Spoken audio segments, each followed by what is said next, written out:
Recording and blocking settings allow you to customize the types of data and activity that InterGuard will monitor and regulate. It's also where you'll be able to configure different screenshot settings as well as program and website restrictions for your users. Let's take a look at the different recording and blocking settings that you can configure from the user interface. From the InterGuard dashboard, we're going to go up to Settings in the main menu bar and click on Recording and Blocking.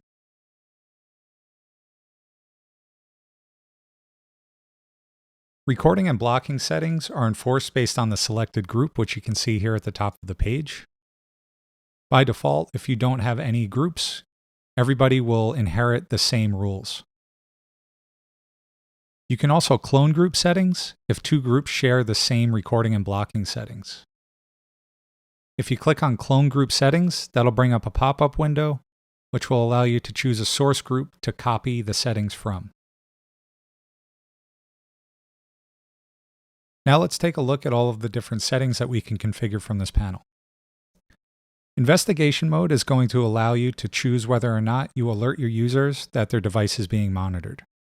By default, this will be turned on, meaning that the employee will not be notified that the device they're on is being monitored. If you choose to turn it off, a pop-up will come up letting you know that turning this off will display a warning message to the monitored user that they are currently being monitored.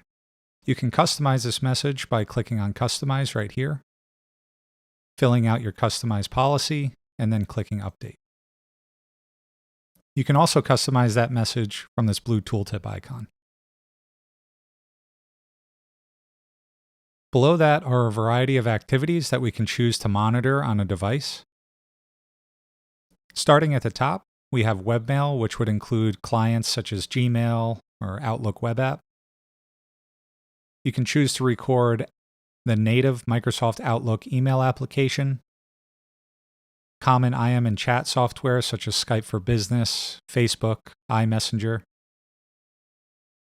You can choose to record keystrokes for users, website activity, programs that they're using, as well as any documents that they have printed. File tracking may not be turned on by default as it is part of an add-on enterprise package for InterGuard software. You can also choose to record logon events for users and their devices.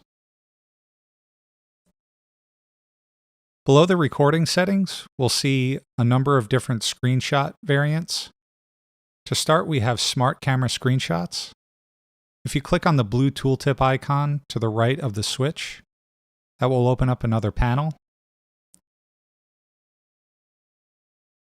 Smart Camera Screenshots are defined by programs and websites, so you'll only capture screenshots when a particular user is using what you define in these two lists. By default, you'll be in Screenshots by Program view, and over to the right, you can click on Screenshots by Website. If I wanted to add a website to this particular list, I would click on the Add button. As an example, I'll put in youtube.com.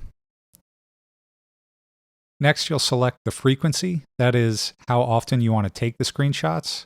There's a variety of options, as quickly as every 5 seconds and as slowly as every 10 minutes.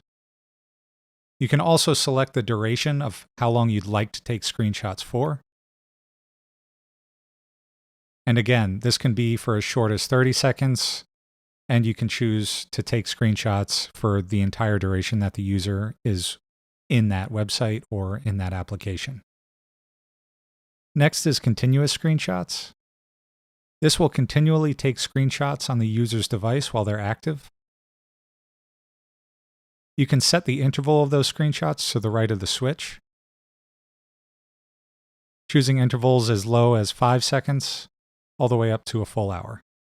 Finally, there's alert word screenshots. These screenshots will be taken based on alert word categories and the alert words contained within them that you've predefined.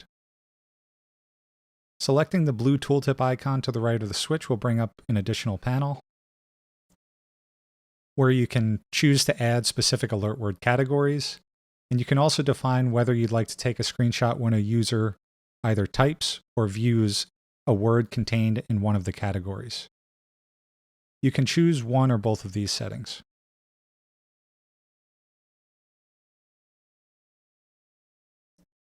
The block program settings can be configured from the blue tooltip icon to the right of the switch.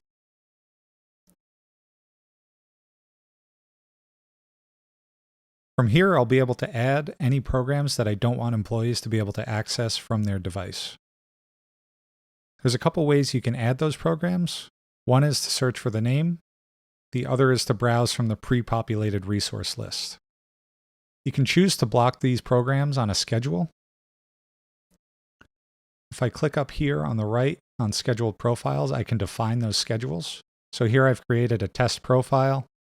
What I'll do is define the typical work week, Monday, Tuesday, Wednesday, Thursday, Friday, from 9 a.m. to 5 p.m. I can also choose 24 hours. I'll click Add New. This will define the time ranges when an employee is not able to access those programs that we define. Web blocking allows you to restrict access to websites based on their category or by their specific URL. You can also whitelist certain websites if they show up within one of these categories that you've chosen to block. If you're not sure what category a website falls under, you can search for it within this box right here.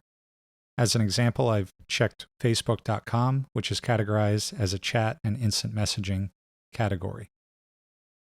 The category is blocked, but I'm allowing my users to access the website. If I choose to block by URL, I'll simply click on this plus icon here and add the URL. I can also choose to whitelist websites, which allows me to configure certain websites that I would like to allow, even if they appear in a blocked category or blocked URL. I can also choose to block all websites except for the ones that I define in this whitelist.